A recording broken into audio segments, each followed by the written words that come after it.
ناپ تول میں ڈنڈی مارو، اس طرح کا عمل کرنا کیسا ہے؟ دیکھیں یہ اللہ اور اس کے رسول کی نافرمانی ہے۔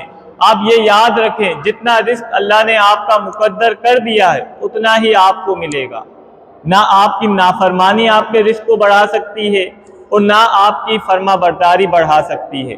یہ ہمارا ذہن ہے کہ ہم سوچتے ہیں کہ یار ہم ڈنڈی ماریں گے یا حرام کام کریں گے تو زیادتی ہوگی، اضافہ ہوگا، ایسا کچھ نہیں ہے۔ اللہ کے رسول صلی اللہ علیہ وسلم نے ارشاد فرمایا، اللہ کا قلم قدرت 50,000 سال پہلے لوگوں کی تقدیریں لکھ کر خشک ہو چکا ہے۔ اب کسی کے رزق میں اضافہ نہیں ہوگا، کسی میں کمی نہیں ہوگی۔ تو یہ بہن کا مطالبہ کرنا کہ تم جا کر ناپ تول میں ڈنڈی مارو، یہ تو اللہ اور رسول کی نافرمانی ہے۔ قوم شعیب علیہ السلام کی قوم کو اللہ نے اس لیے عذاب نازل کیا کہ وہ ناپ تول میں ڈنڈی مارتے تھے، اور آج بھی جو لوگ ناپ تول میں ڈنڈی مارتے ہیں وہ عذاب قبر میں لازماً گرفتار ہوتے ہیں، کیونکہ جیسے ہی قبر میں جائیں گے ان کے اوپر عذاب کا سلسلہ شروع ہو جائے گا۔ شوہر کو چاہیے کہ عورت کی یہ بات نہیں مانے، کیونکہ اللہ کے رسول نے فرمایا کہ جس میں خالق کی نافرمانی ہو مخلوق کی وہ بات نہیں مانی جائے گی، لہذا عورت کا ایسا مطالبہ کرنا درست نہیں ہے۔ اللہ ایسی عورتوں کو عقل سلیم عطا فرمائے۔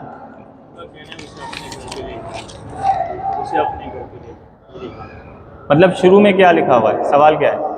طلاق کا مطالبہ کر کے وہ گھر جا چکی ہے، اب ان کے والد ماں کہتے ہیں کہ تم نے طلاق نہیں دی تو میں نے اسے اچھا، یہ سوال یہ تھا کہ ایک بہن نے شوہر سے کہا کہ مجھے طلاق دے دو، شوہر نے طلاق نہیں دی، وہ اپنے گھر چلی گئی، یعنی میکے چلی گئی۔ اب جب وہ میکے چلی گئی تو وہ اس عورت کے والد اور ماموں آ کر اس کو کہتے ہیں کہ بھائی آپ اپنی بیوی کو لے جا سکتے ہو کیونکہ آپ نے طلاق نہیں دی۔ تو کیا یہ لے جا سکتے ہیں؟ دیکھیں جی ہاں، یہ لے جا سکتے ہیں، کیونکہ اللہ نے طلاق کا اختیار مرد کو دیا ہے۔ مرد طلاق دے گا تو ہوگی۔ ہمارے یہاں کی عورتیں تو چھوٹی چھوٹی باتوں پہ طلاق کا مطالبہ کرتی ہیں، حالانکہ وہ نہیں جانتی کیا رسول کریم صلی اللہ علیہ وسلم نے فرمایا کہ جو عورت طلاق کا مطالبہ کرے گی وہ جنت کی خوشبو تک نہیں سونگھے گی۔ تو خواتین کو، عورتوں کو چاہیے کہ یہ طلاق کا مطالبہ کرنا چھوٹی چھوٹی باتوں پر یہ ان کے لیے جہنم میں جانے کا سبب بن سکتا ہے۔ تو ہماری بہنوں کو چاہیے کہ وہ ایسی باتوں سے گریز کریں اور بچیں۔ البتہ یہاں طلاق نہیں ہوئی ہے، وہ شوہر جا کر اپنی بیوی کو لا سکتا ہے۔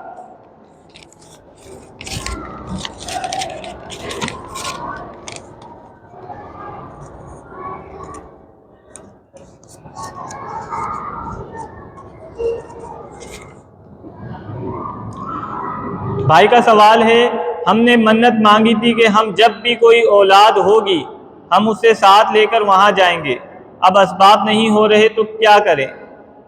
کہاں لے کے جائیں گے؟ شاقیق میں۔ بھائی کا سوال ہے کہ انہوں نے منت مانی تھی کہ ان کو جب بھی اولاد ہوگی تو شاقیق لے کر جائیں گے، یعنی مزار پہ حاضری دلائیں گے۔ اب اولاد ہو گئی ہے لیکن اسباب نہیں ہے، تو اب ہم کیا کریں؟ دیکھیں یہ منت کوئی لازم نہیں ہوئی۔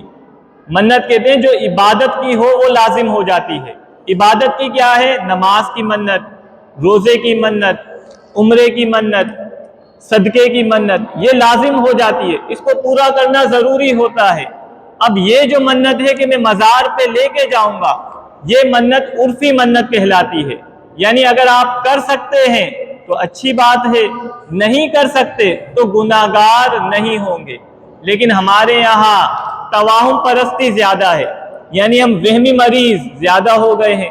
اب اگر بچہ بیمار بھی ہوگا نا تو بیوی کہے گی وہ منت پوری نہیں کی نا اس لیے بیمار ہو گیا ہے، اب وہ بیوی کہے گی چلو بھائی لے کے، اب بندے کی جیب میں خرچہ نہیں ہے، ٹھیک ہے، کتنے مشکل حالات چل رہے ہیں۔ اب حکومت نے گیس پہ دیکھیں چارجز فوراً بڑھا دیے ہیں، یعنی حکومت جو ہے عوام کو نچوڑنے میں لگی ہوئی ہے، اور ہماری گھر کی خواتین یہ باتوں کو نہیں سمجھ پا رہی ہے۔ تو اللہ کے بندو، اگر آپ کو یہ منت پوری کرنی ہے تو زندگی بہت ہے، جب اللہ آپ کو دے دے، بچہ تھوڑا بڑا بھی ہو جائے جب لے جانا، لیکن ابھی ادھار لے کر یا گھر میں لڑائی جھگڑا کر کے اس منت کو پوری کرنا کوئی عقل مندی نہیں ہے۔ اللہ جب دے دے تب یہ منت پوری کر لینا، ویسے یہ منت پوری کرنا لازم نہیں ہے۔ اللہ ہمیں ان باتوں پہ عمل کرنے کی توفیق عطا فرمائے۔ رکیں ایک منٹ۔